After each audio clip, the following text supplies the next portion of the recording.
여태껏 미국 증시 상승의 원동력은 미국 기업들 실적 발표 바탕으로 한 미국의 경제 성장률이 성장했기 때문이죠. 근데 그게 꺾인다는 건 미국 증시가 하락할 수 있는 가능성이 있다는 거고, 그리고 우리 코인 시장 역시 빠질 가능성이 있다는 거겠죠.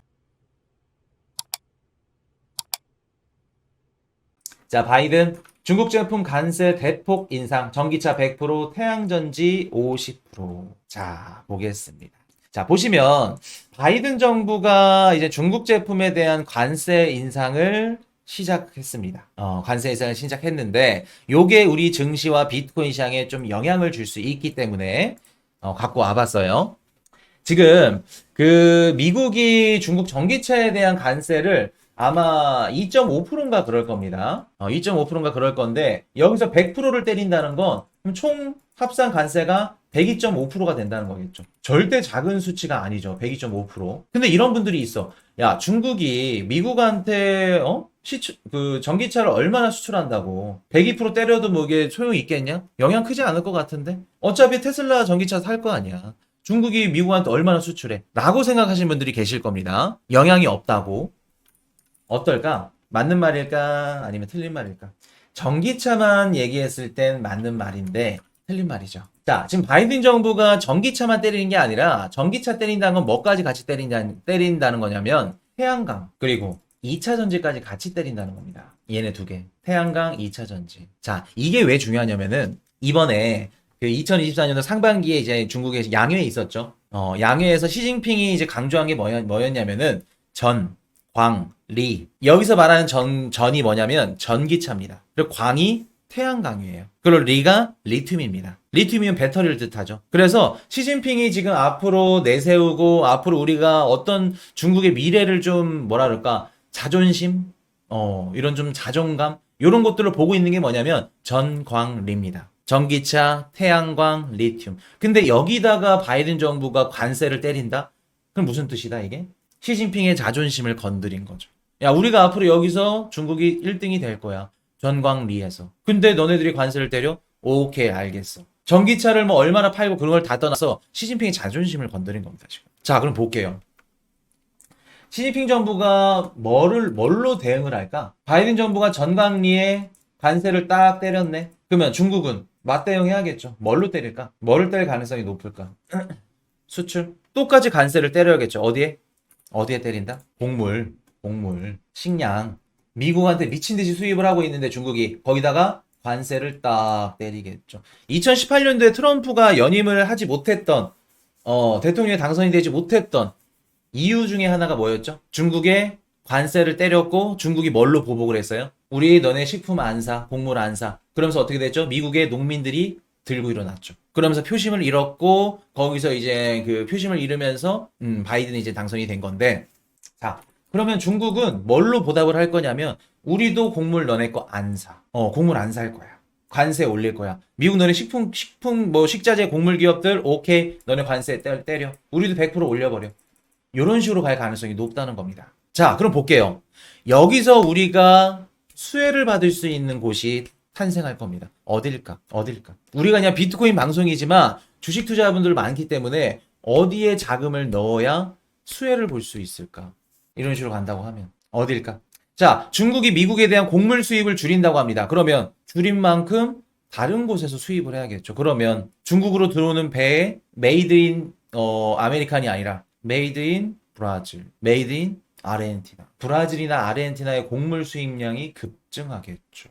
그럼 우리가 어떤 기업들을 보면 된다? 브라질이나 아르헨티나 이런 곡물 기업들을 볼 수 있겠죠. 그리고 그 수출량이 늘어나면서 경제 성장률이 올라간다, 성장한다. 그러면 우리가 채권을 또 볼 수도 있는 거. 이해되셨나요? 우리가 이런 데서 힌트를 얻고 미리 들어가서 대비를 하고 대응을 하는 겁니다. 그래서 우리가 미국과 중국이 왜 싸우는지, 왜 서로 무역 전쟁을 펼치는지, 여기서 누가 수혜를 받을 건지, 누가 자금이 몰릴 건지 어디로 이런 부분들을 보는 거예요.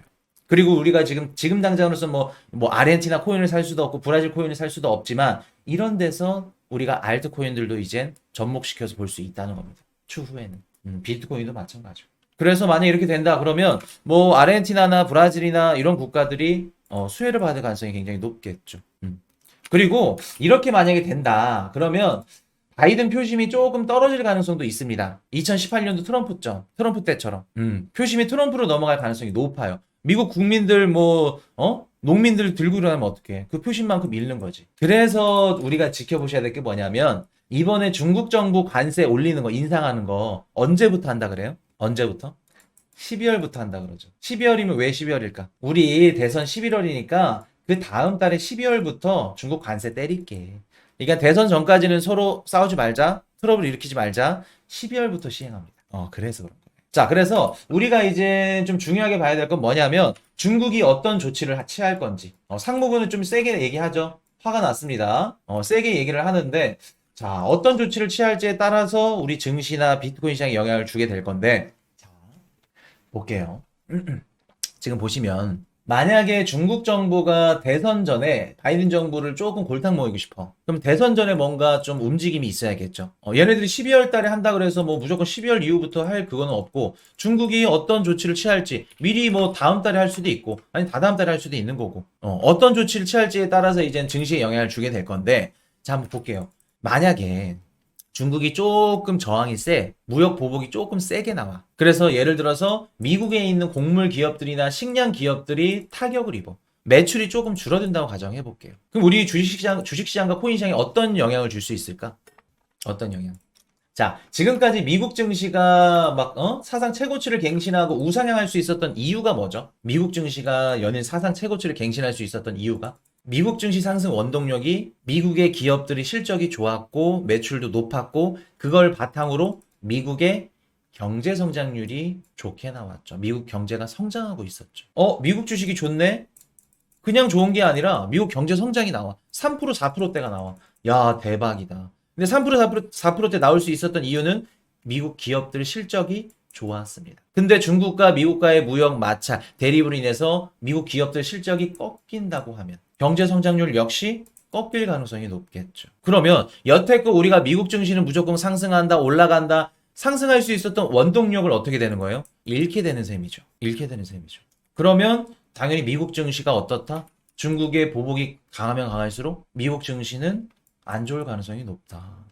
그리고 미국의 경제 성장률 역시 꺾일 가능성이 높겠죠. 물론 대선 전에 이렇게 꺾인다라고 말씀드린 거 아닙니다. 앞으로 우리가 전체적으로 넓게 봤을 때 말씀을 드리는 거예요. 자, 그럼 볼게요. 미국 증시가 미국 증시 상승 원동력이었던 기업 실적이 꺾이네. 경제 성장도 꺾이네. 그럼 미국 증시가 조금 빠지겠죠. 그럼 미국 증시가 빠진다는 건 뭔 뜻이다? 비트코인 시장 역시 조정이 나올 가능성이 높다는 거겠죠. 성장이 둔화된다. 지금 시장에서는 뭐를 바라보냐면 야 CPI도 오늘 낮게 나왔어? 물가도 빠지고 미국 정부도 계속해서 부양정책 준다고 하고 있고 롱이다 가자 골디락스다 경기 호황이다 라고 생각을 하는데 그 생각들이 어떻게 바뀐다? 근데 경제 성장률이 떨어져 기업들 실적이 조금 떨어질 것 같은데 성장의 키포인트가 어떻다? 조금 둔화될 것 같은데로 바뀐다는 겁니다. 그래서 어떻게 보면 우리 시장에 안 좋은 이런 영향을 줄 수 있는 가능성이 있겠죠. 유동성이 조금 사라질 수 있는 가능성, 요 말씀을 드리는 겁니다.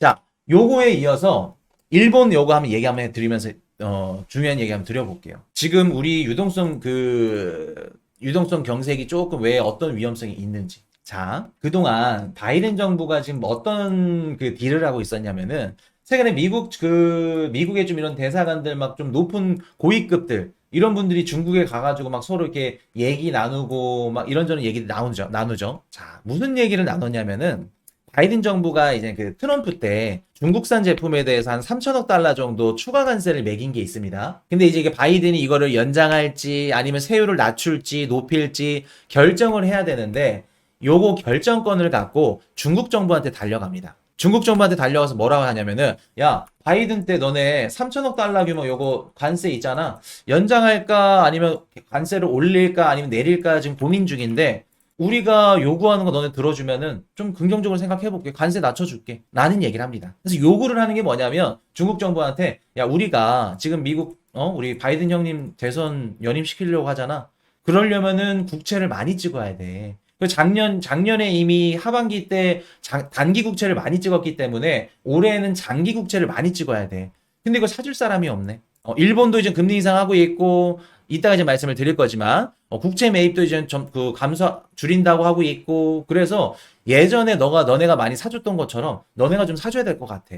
그래서 중국 정부한테 우리 미국 장기 국채를 좀 사줘. 매입을 요구합니다. 그러면 우리가 관세를 낮춰줄게. 라는 딜을 겁니다. 자, 그러면 바이든 정부가 가져갈 수 있는 이건이 뭔지 한번 말씀을 드려볼게요. 중국이 오케이, 알았어. 우리 장기 국채 사줄게. 그러면 장기 국채 가격이 어떻게 되죠? 중국 정부가 미국 국채를 사준대. 그럼 장기 국채 가격이 올라가겠죠. 국채 가격이 올라간다는 건 장기 국채 금리는 하락한다는 얘기겠죠. 이해되셨나요? 자, 그럼 볼게요. 미국 정부가 장기 국채 발행 비중을 늘려 많이 찍어야 돼. 근데 많이 찍으면 찍을수록 가격이 떨어지면서 금리가 올라가. 장기 금리가 올라가면 안 되는데 위험한데. 근데 중국 정부가 이걸 사줘. 금리를 낮춰주면서. 이해되셨나요? 그리고 또 장기 국채 발행을 비중을 늘리는데 금리가 떨어진다는 건 미국 정부 입장에서 재무부 입장에서는 금리가 떨어진다는 건 재정 부담이 줄어든다는 거죠. 이자를 적게 준다는 거니까. 자, 여기다 또 추가로 야 중국 너네 관세 낮춰줄게. 그러면 미국이 중국한테 사는 수입 물가가 어떻게 되는 거예요? 수입 가격이 낮아지겠죠. 그러면 인플레이션까지 잡을 수 있겠죠. 그래서 지금 바이든 정부는 뭐 어떻게 하고 싶냐면 중국한테 야 미국 국채 우리 사줘. 우리 거 장기 국채.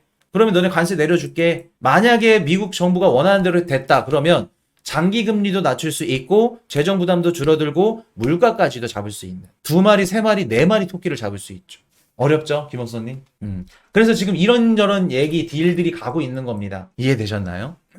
자, 근데 이번에 이 협상이 결렬이 됐습니다. 왜 결렬이 됐냐면 중국 쪽에서 한 가지 더 옵션을 제시를 했죠. 그 옵션이 뭐냐면, 야, 너네 최근에 우리 반도체 장비, 못 사게끔 지금 막고 있지? 반도체 장비 첨단 뭐 관련돼가지고 이런 반도체 장비나 이런 기술력들 요거 수출 허용해줘. 우리도 사고 싶어. 그러면 우리가 너네 바이든 연임할 수 있게끔 미국 국채 많이 사줄게. 근데 바이든 입장에서 이걸 만약에 해줬다 그러면 어떻게 돼요? 공화당에서 요거 물고 뜯고 그냥 늘어지겠죠. 표심을 더 잃겠죠 오히려. 그래서 요거는 안 돼. 그거는 안 돼. 야 반도체 장비까지는 안 되지. 그래서 협상이 결렬된 겁니다. 결렬된 거예요. 만약에 중국이 미국 국채를 사줬다? 그러면 미국 증시 그냥 우상향입니다. 시장의 유동성 공급 뒤집어지게 나올 거예요. 근데 요게 결렬된 거예요. 이해되셨죠? 자, 여기다 또 뭐가 있냐면 일본은행이 발표를 했죠.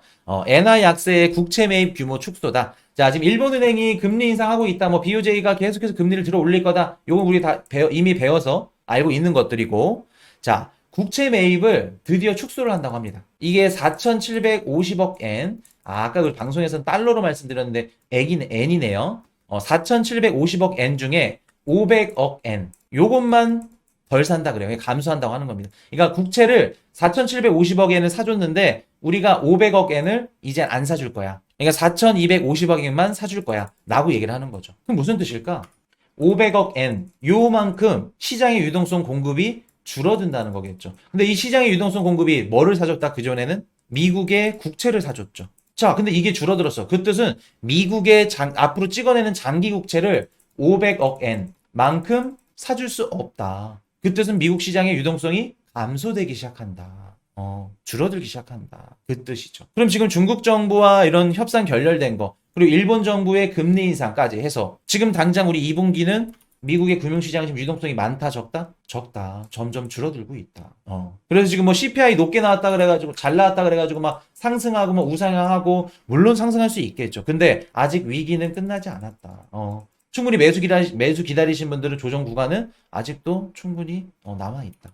그렇게 보시면 되겠습니다. 그래서 제가 예전에 일본의 지금 금리 인상은 계속해서 운전으로 따지면, 자동차로 따지면 엑셀과 브레이크를 같이 밟고 있다. 그렇게 제가 표현을 해드렸던 거 말씀을 기억나실 거예요. 브레이크를 밟고 있었던 거를 서서히 떼기 시작했다. 그렇게 보시는 게 맞겠죠. 국채 매입을 조금 줄였다는 건 브레이크를 서서히 떼기 시작했다. 그래서 앞꿈치를 좀 뗀 정도, 그 정도. 그렇게 이해하시면 될 것 같습니다. 자, 그래서 정리하고 넘어가도록 하겠습니다. 자, 바이든 정부가 중국 전기차에 대해서 관세를 100% 인상한다고 하네요. 전기차뿐만 아니라 태양광과 2차 전지에 대한 관세 상향까지도 이어질 걸로 봅니다. 아마 중국도 가만히 있지 않을 건데 미국에서 수입하는 곡물 관세를 인상 조치할 가능성이 높겠죠. 그렇게 된다면 미국의 곡물 기업들이 타격을 받게 될 거고 아마도 미국의 기업들 실적이 꺾일 가능성이 높겠죠. 그러면 미국의 경제 성장률 역시 영향을 줄 수밖에 없을 거고요. 여태껏 미국 증시 상승의 원동력은 미국 기업들 실적 발표 바탕으로 한 미국의 경제 성장률이 성장했기 때문이죠. 근데 그게 꺾인다는 건 미국 증시가 하락할 수 있는 가능성이 있다는 거고, 그리고 우리 코인 시장 역시 빠질 가능성이 있다는 거겠죠.